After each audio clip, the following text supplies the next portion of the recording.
Hey, salut, c'est Verken. J'espère que tu vas bien. Moi, ça va super bien. Je te remercie. Si tu viens d'arriver sur la chaîne, bienvenue à toi. Je t'invite à cliquer sur ma tête en bas à droite pour t'abonner. Et n'oublie pas d'activer la cloche pour ne rater aucune vidéo. Alors aujourd'hui, comme tu as pu le constater dans la miniature, je vais lire le chapitre 1 du livre de Ludovic Hubler, Le monde en stop. 5 années à l'école de la vie. Pour faire très simple, ce sont les périples d'un jeune qui, après ses études, décide de partir à l'aventure, de faire un tour du monde, en sac à dos, en stop, uniquement en stop. Moi-même, adorant les histoires de voyage et d'aventure, je ne pouvais que vous faire une lecture sur ce superbe livre. Vous trouverez le lien de son livre dans la description. Et pour qu'il n'y ait aucun problème de droit d'auteur, j'ai contacté Ludovic en personne sur Messenger, qui m'a très gentiment accordé la lecture de son livre sur ma chaîne. Donc aujourd'hui, ce sera le chapitre 1.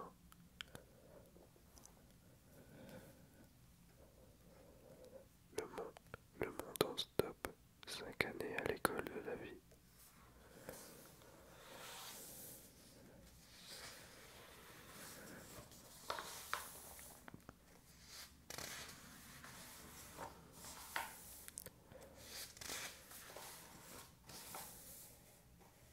Prélude. À ma mère, qui n'a pas toujours dormi sur ses deux oreilles. À mon père, sans qui je n'aurais jamais peut-être levé le pouce. À ma famille, mes amis et tous ceux qui m'ont aidé et supporté dans la réalisation de ce rêve.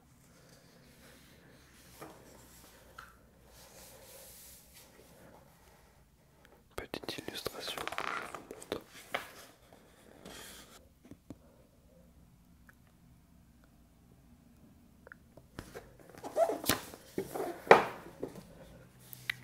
Prologue. J'ai toujours pensé qu'écrire un livre était un exercice très difficile, étant naturellement plus attiré par les chiffres que par les lettres. Je m'étais promis avant mon départ de partager mon parcours uniquement avec des photographies et des histoires orales. Surtout, pas via l'écriture d'un livre. Pourtant, au fil des années de voyage, de nombreuses personnes m'ont encouragé à prendre la plume afin de mieux partager ce tour du monde en stop. Ton expérience mérite un bouquin, Ludo. Fais de ton mieux et surtout, laisse parler ton cœur. M'a-t-on répété de nombreuses fois.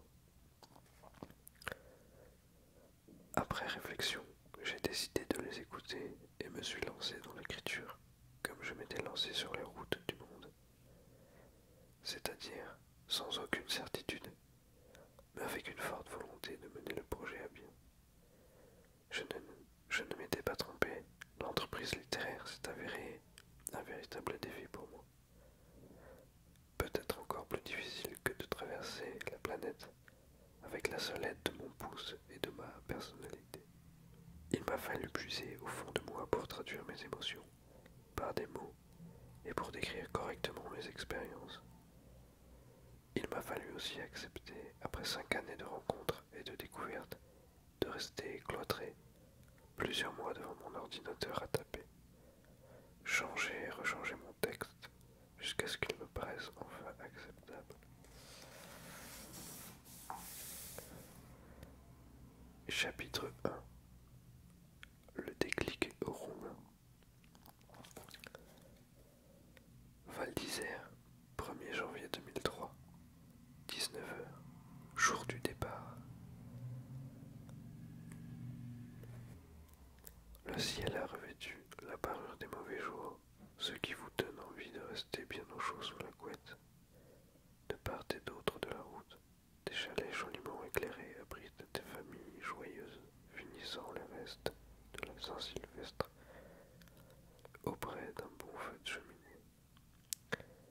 l'extérieur, une petite dizaine d'individus emmitouflés se dirigent en marchant vers le panneau de sortie de la station de ski.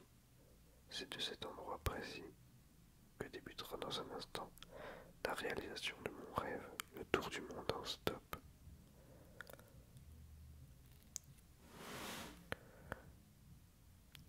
Ces derniers mois, j'ai songé tous les jours à ce départ. J'imaginais un grand ciel bleu triomphant, invitant au voyage. Suffisamment de trafic pour ne pas faire durer les au revoir et entamer mon parcours au plus vite. Mais, en ce premier jour de l'année 2003, le ciel est gris, maussade. Pendant toute la journée, il y a tellement neigé que j'en suis arrivé à douter que le top départ puisse être donné aujourd'hui. Ce soir, la neige ne tombe plus, mais la route, à présent ouverte, est déserte. Pas une voiture, pas un camion, pas même une bicyclette à l'horizon. Les dieux me seraient-ils défavorables? Qu'importe. Avec ou sans voiture, avec ou sans neige, c'est aujourd'hui que débutera ce tour du monde. Rien ni personne ne peut à présent venir me faire changer d'avis. Tout en marchant lourdement dans le craquement sensuel de la neige, je songe à la série d'événements qui m'ont amené à me retrouver à cet endroit en cet instant précis. Quand et comment est née cette idée insensée d'effectuer le tour du monde en stop? Tel un fruit arrivant progressivement à maturité par le simple fait du temps. Cette décision est le résultat d'un long processus. Tout a commencé par un rêve de gosse, tout ce qu'il y a de plus classique. Un jour, quand je serai grand, je sillonnerai le vaste monde. Dès l'âge de 8 ans trônait en face de mon lit une idole de 3 mètres sur 2, une map monde. Chaque soir, au moment de me coucher, c'est vers elle que je me tournais avant que je n'éteigne la lumière. Telle une provocation, elle semblait me répéter inlassablement: je t'attends. Aller à sa rencontre faisait déjà partie de mes aspirations les plus profondes.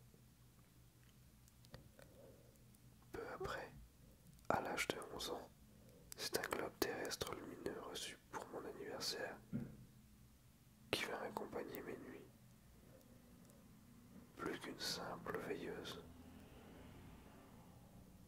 Celui-ci me permettait d'apprendre par cœur toutes les capitales du monde et de les repérer avec fierté avec mon grand frère qui m'interrogeait quotidiennement. Ulaanbaatar, Tegucigalpa, Bandar Seri, Begawan, ces noms de villes chargées d'histoires exotiques et de fragrances d'épices ont bercé ma jeunesse. Je m'étais promis qu'un jour j'irais voir à quoi elle ressemble. C'est bien plus tard que le stop rentra dans ma vie, en décembre 1993 exactement. Je me souviens de ma toute première fois, comme si c'était hier. Il faisait froid, très froid. J'avais 16 ans et vivais une adolescence, tout ce qu'il y a de plus ordinaire, faite de jeux vidéo, de football et d'études plus ou moins sérieuses.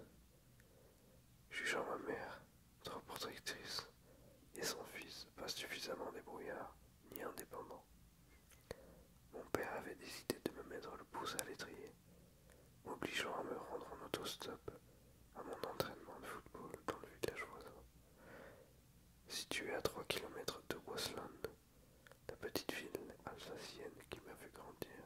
C'est pour ton bien, commentait-il. Je n'en croyais pas un mot. Au bord de la route, marchant à reculons, le pouce tendu, je me sentais penaud, honteux, presque humilié.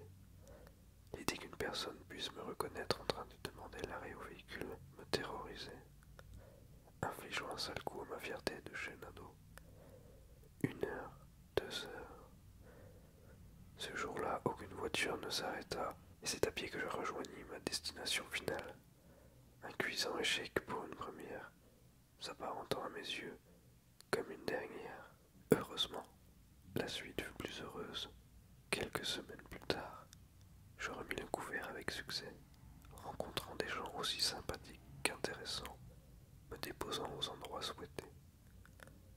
Progressivement, je pris confiance, tellement confiance que je me lançai dans les trajets nationaux. Paris, Nice, Toulouse, puis internationaux, Royaume-Uni, Espagne, Scandinavie.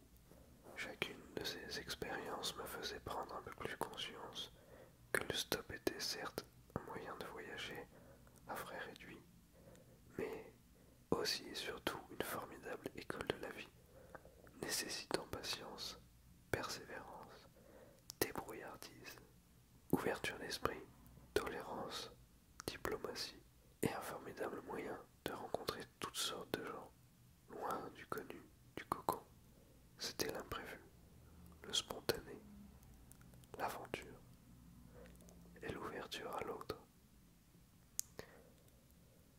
Celui qu'on n'aurait jamais rencontré si chacun était resté dans sa voiture. Ces expériences de stop ont joué un grand rôle dans mon éducation, dans le façonnement de mon caractère et de ma personnalité. Mais comme souvent, dans l'initiation d'un projet, c'est un déclic qui permit au rêve d'entrer dans la réalité. Flashback, novembre 1999, un matin gris et pluvieux, comme seul l'automne sait en produire, accompagné de Jean-Luc, un ami d'école, de commerce de Strasbourg. Je souhaite découvrir l'Est de l'Europe et découvrir ses richesses, son histoire, connaître le quotidien de gens plongés dans une vie ordinaire. À force de coups de pouce, nous arrivons à proximité de Linz, en Autriche. Lorsque dans une station-service, notre route croise celle de Léo, un Roumain cinquantenaire arrondissant ses fins de mois avec un jus de trafic de voitures entre l'Hexagone et son pays d'origine. Il accepte de nous embarquer en direction de Budapest.